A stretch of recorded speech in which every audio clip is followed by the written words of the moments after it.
The Honorable the Speaker, House of Representatives, sir. I have the honor to transmit herewith a copy of the Certificate of Election received from the Honorable Adrian Fontes, Arizona Secretary of State, indicating that the special election held on September 23, 2025, the Honorable Adelita Grijalva was duly elected representative in Congress for the 7th Congressional District, State of Arizona. Signed sincerely, Kevin F. McCumber, Clerk.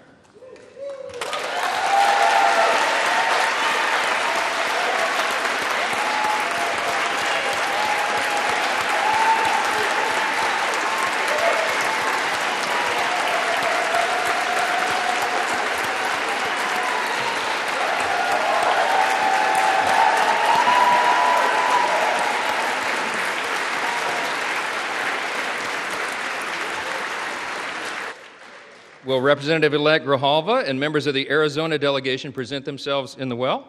And all members will rise. And the representative-elect will raise her right hand.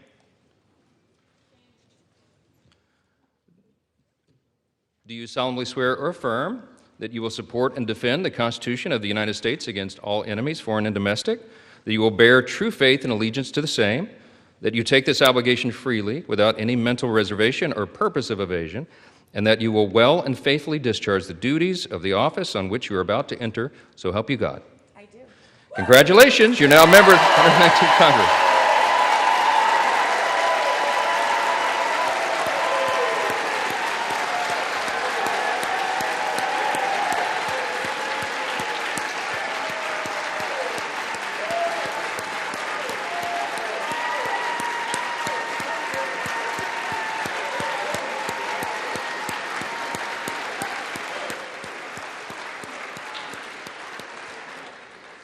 Without objection, the gentleman from Arizona is recognized for 1 minute.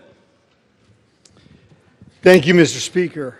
It is my pleasure to rise today to congratulate our newest colleague and fellow Arizonan on her swearing in as the representative from Arizona's 7th Congressional District, Congresswoman Adelita Grijalva. Congresswoman Grijalva has concentrated her career on issues associated and advocating for students and supporting families. As she follows her late father's footsteps, and boy, those are some footsteps, especially with those bolo ties. Wow. I have no doubt that she will bring to the halls of Congress the same energy that has defined her years of public service. As Dean of the Arizona Congressional Delegation, I wish to congratulate Congresswoman Grijalva and welcome her to the United States House of Representatives. I now yield to my friend from Arizona, Mr. Stanton. Mr. Speaker, thank you, and thank you to Congressman Gosar, the new Dean of Arizona's State Delegation. It has been a minute since we've all been together on the House floor. Looking for cobwebs around here. As Dean, Congressman Gosar replaces the late Congressman Raul Grijalva, one of the most impactful leaders in Arizona history.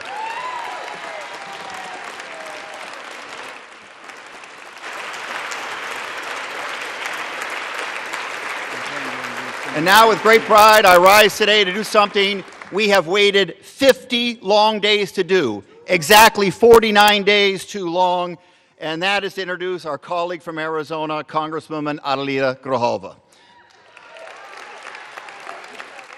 Since September 23rd, the people of Arizona have been waiting for this day, and the excuses for the delay have changed seemingly daily. First, they said they need an election certificate, though one isn't required. Then they wanted to make sure there was enough pomp and circumstance. Then we were informed about a non-existent Pelosi precedent. At one point, the speaker went on television and said, quote, "Bless her heart, she is representative-elect, she doesn't know how it works around here." Bless his heart, because here's how it should work. Let's call it the Adelita Grijalva precedent. When the American people vote, this chamber respects their will and seats them immediately. Politics should never come into play.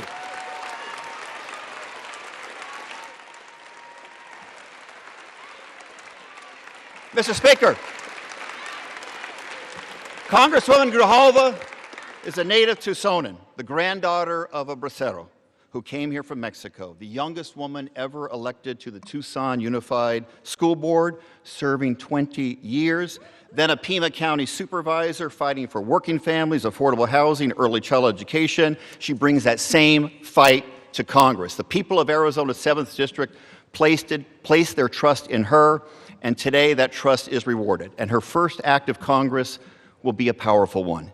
She will be the 218th and final signature on the discharge petition to force the Trump administration to release the Epstein files, delivering long overdue justice and accountability for hundreds of victims abused by rich and powerful men. She is a smart, principled fighter through and through. Mr. Speaker, it is my honor to welcome and introduce to this chamber Congresswoman Adelita Grijalva.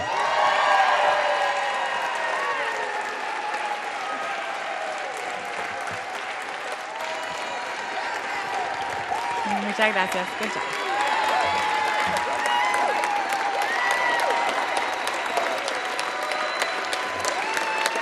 Thank you. Muchas gracias.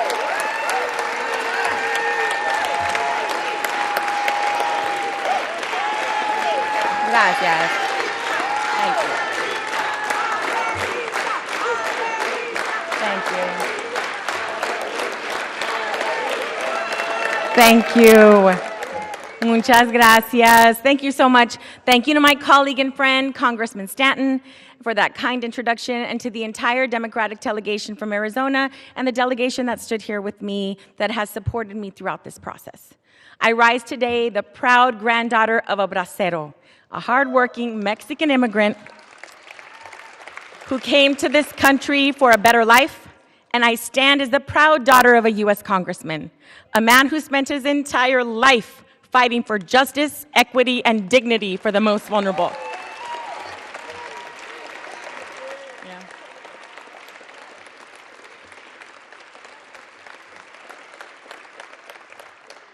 From working as a vaquero to serving in Congress in just a single generation, that is the promise of this country.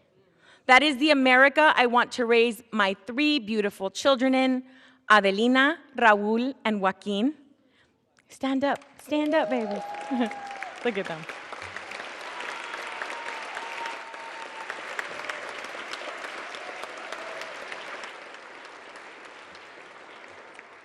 They, along with my amazing husband Sol and my wonderful mama Ramona, are here with me today.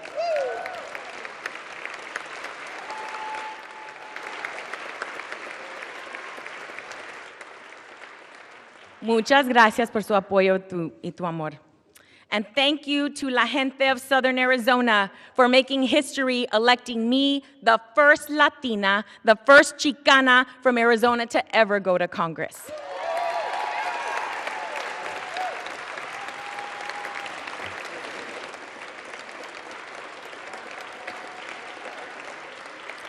Este momento es histórico para nuestra comunidad.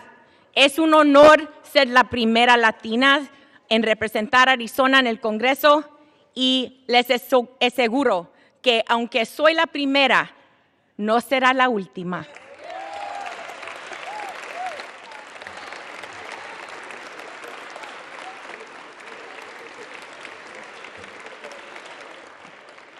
And while we celebrate this moment today, our American promise is under serious threat.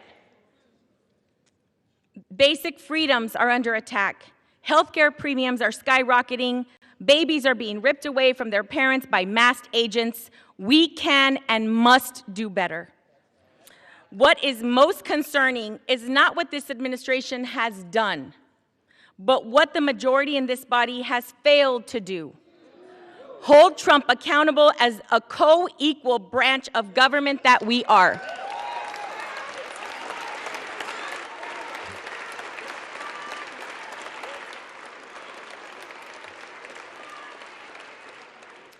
It has been 50 days since the people of Arizona's 7th Congressional District elected me to represent them.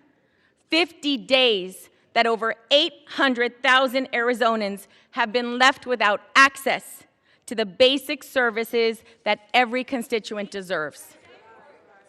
This is an abuse of power.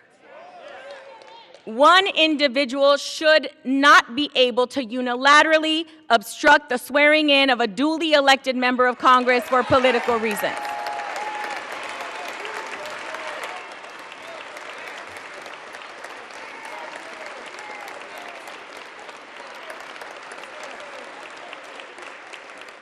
Our democracy only works when everyone has a voice.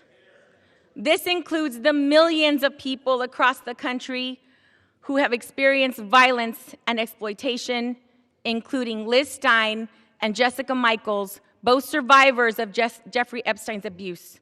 They are here in the gallery with us this evening. Thank you for being here.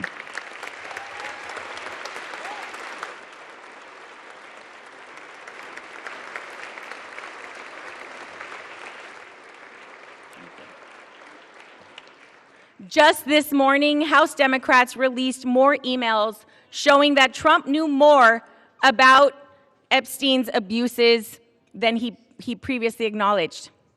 It's past time for Congress to restore its role as a check and balance on this administration and fight for we, the American people. We need to fight for our immigrant communities and veterans. We need to stand up for our public schools, children, and educators. We need to respect tribal sovereignty in our environment. We need to stand up for LGBTQ+ rights, because that's what the American people expect us to do. Fight for them. That is why I will sign the discharge petition right now to release the Epstein files.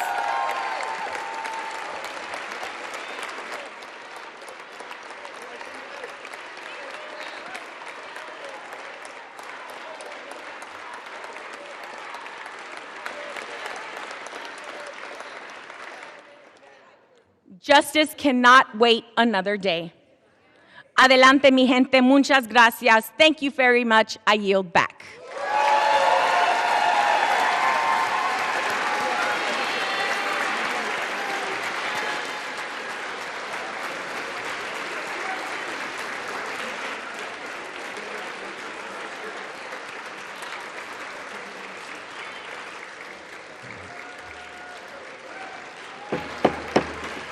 Under Clause 5 of Rule 20, the chair announces to the House that in light of the administration of the oath of the gentlewoman from Arizona, the whole number of the House is now 433.